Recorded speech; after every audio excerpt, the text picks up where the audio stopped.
ఎవరిది కొత్త number? Hello, good morning madam. Morning. ఎవరు? మేడం, మేము హిమాలయస్ టూర్స్ అండ్ యాక్టివిటీస్ నుంచి మాట్లాడుతున్నాము. మీరు మీ వారు కాశ్మీర్ యాత్రకు వచ్చారు కదా? అవును, మీకెవరు చెప్పారు? మీరు స్టే చేసిన గెస్ట్ హౌస్ వాళ్ళు చెప్పారు. ఇక్కడ మేము కొన్ని యాక్టివిటీస్ కండక్ట్ చేస్తున్నాం. మా కంపెనీ తరపున మీకు స్పెషల్ ఆఫర్ కూడా ఉంది. వచ్చి ఎంజాయ్ చేయండి మేడం. యాక్టివిటీస్ అంటే ఏముంటాయి? Skiing, paragliding, hot balloon trip, ఇంకా చాలా ఉన్నాయి మేడం. మీరొచ్చి నచ్చినవి సెలెక్ట్ చేసుకోవాలి. నాకు రావాలని ఉంది, కానీ మా వారు ఇప్పుడు బయటికి వెళ్ళారు. నాకు తెలిసే, అమర్ మదర్ తెరీసా ట్రస్ట్కి వెళ్ళాడు. అందుకే నిన్ను ఒంటరిగా బయటకు రప్పించబోతున్నాను. ముందు మీరు రండి మేడం. కావాలంటే మీ వారు లేట్గా వచ్చి జాయిన్ అవుతారు. అంటే ఆయనకు చెప్పే వరకు నేను బయటికి రాలేను. మేడం, ఇంత దూరం వచ్చారు, ఏ యాక్టివిటీస్ చేయకుండా వెళ్ళిపోతారా? కాస్త ఎంజాయ్ చేయండి మేడం. సరే, లొకేషన్ పంపించండి, ట్రై చేస్తాను. ట్రై చేయడం కాదు మేడం, తప్పకుండా రావాలి. ఇప్పుడే మీకు లొకేషన్ పంపిస్తాను.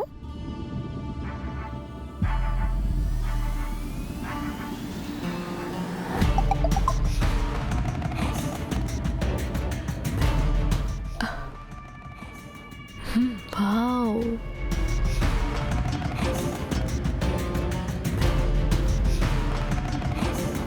ఫొటోస్ చూస్తే టెంప్టింగ్గా ఉంది.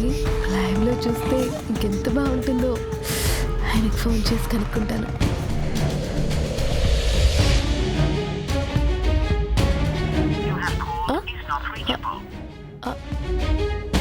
ఆయన ఫోన్ రీచ్ అవ్వట్లేదే. సర్లే, అక్కడికి వెళ్ళాక ఫోన్ చేస్తాను. కాశ్మీర్లో ఇలాంటి యాక్టివిటీస్ చేయాలని ఎప్పటి నుంచో అనుకుంటున్నాను. ముందు జాగ్రత్తగా డ్రెస్ కూడా తెచ్చుకున్నాను.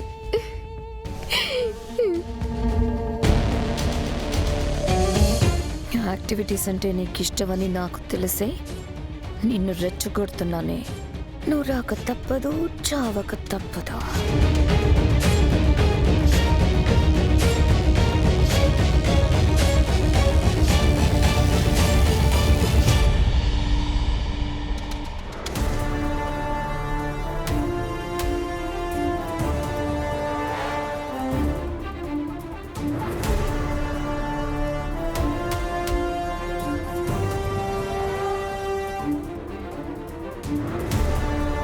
ఎక్స్క్యూజ్ మీ మేడం, ఇది మా రూమ్ కి. ఎక్కడికి వెళ్తున్నారు మేడం? ఇక్కడేవో యాక్టివిటీస్ జరుగుతున్నాయంట కదా? అవును మేడం, లోయ దగ్గర జరుగుతున్నాయి. మీరు ఎవరికైనా నా ఫోన్ నెంబర్ ఇచ్చారా? అంటే టూరిజంలో భాగంగా మా రిసార్ట్లో దొరికిన టూరిస్టులకి ఇక్కడ ప్లేస్లన్నీ చూపిస్తూ ఉంటాం మేడం. అందుకు కొన్ని కంపెనీలతో కలిసి పనిచేస్తూ ఉంటాం. ఓహో, మీ కంపెనీ వాళ్ళే ఫోన్ చేశారు. నేను ఎక్కడికి వెళ్తున్నాను, మా వారు వస్తే చెప్పండి. ఆయన ఫోన్ పనిచేయట్లేదు. ఎంజాయ్ మేడం, కానీ జాగ్రత్త మేడం. ఈరోజు మంచు తుఫాన్ రావచ్చు అంటున్నారు. త్వరగా వెళ్ళొచ్చేయండి. అలాగే అండి. ఇక్కడేమన్నా కార్ దొరుకుతుందా? మెయిన్ రోడ్కి వెళ్ళండి మేడం, ఉంటాయి. కాటేజ్లో ఉండకుండా బయటికి వెళ్ళి మంచి పని చేస్తున్నారు. అంతా తిరిగి తొందరగా వచ్చేయండి మేడం. ఓకే అండి. Okay madam.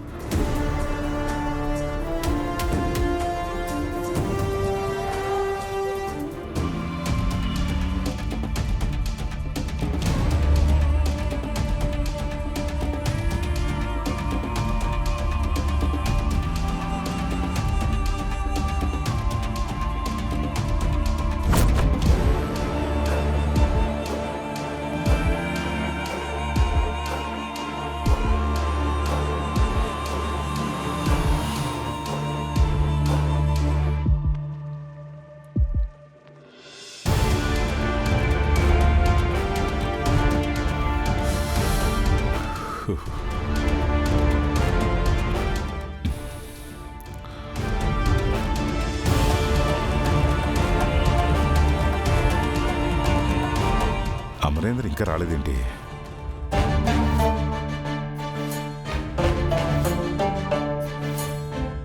रुकिए साहब, आप कौन है?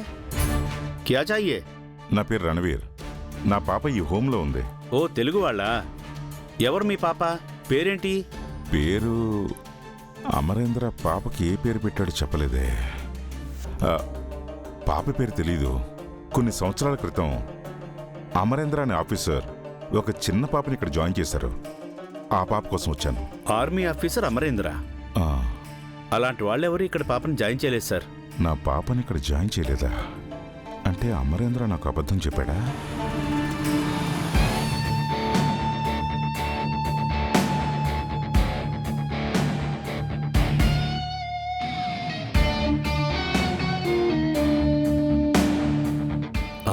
అడుగు. Let's go. ఏంటి అమరేంద్ర, నువ్విక్కడ నా పాపని జాయిన్ చేయలేదంట? ఎవరు చెప్పారు? ఇదిగో ఇతను అంటున్నాడు. నువ్వు ఇక్కడ అన్నాళ్ళ నుంచి డ్యూటీ చేస్తున్నావా? 2 ఏళ్ల నుంచి సార్. అది విషయం. నేను నీ పాపని ఇక్కడ జాయిన్ చేసినప్పుడు వేరే సెక్యూరిటీ ఉన్నాడు. ఎవరైతే నాకేంటి, నా పాప నాకు కావాలి. ఇప్పుడే చూపిస్తాను, లోపలికి రా. ఆగండి సార్, ఆ, లోపల ఎవరూ లేరు. తెలుసు, నిన్ననే పిల్లలందరినీ సేఫ్ హౌస్కి షిఫ్ట్ చేస్తున్నామని వార్డెన్ చెప్పింది. ఎవరో లేరా? ఎక్కడికి వెళ్ళారు? మంచు తుఫాన్ వస్తుందని పిల్లలందరినీ ముందు జాగ్రత్తగా సేఫ్ హౌస్కి పంపించారు. సేఫ్ హౌసా? అది ఎక్కడుంది? అది ఇక్కడికి చాలా దూరం. ఇప్పుడు వెళ్ళడం కూడా చాలా కష్టం. మధ్యలో మంచు తుఫాను వస్తే పహాడే గిరితే హే అంటే కొండ చర్యలు విరిగి పడతాయి. ఏం పర్వాలేదు, ఎంత రిస్క్ అయినా సరే నేను నా కూతురిని చూడాలి. మంచు తుఫాన్లో ఇరుక్కుంటే ప్రాణాలతో బయటపడడం కష్టం రణ్వీర్. ఇప్పుడే నీ కూతుర్ని కలుసుకోలేవు. మరి ఎలా అమరేంద్ర? ఇప్పుడేం చేయాలి? మంచు తుఫాను 2 రోజుల్లో తగ్గిపోతుందని న్యూస్లో చెప్పారు. తుఫాన్ తగ్గాక పిల్లల్ని మళ్ళీ ఇక్కడికి తీసుకొస్తారు. అంటే ఇంకా 2 రోజులు ఆగాలా? ఇన్ని సంవత్సరాలు ఆగావు, 2 రోజులు ఆగలేవా? ఛ, నేను ఎంత ఫాస్ట్గా పని పూర్తి చేద్దాం అనుకుంటే అంత లేట్ అవుతుంది.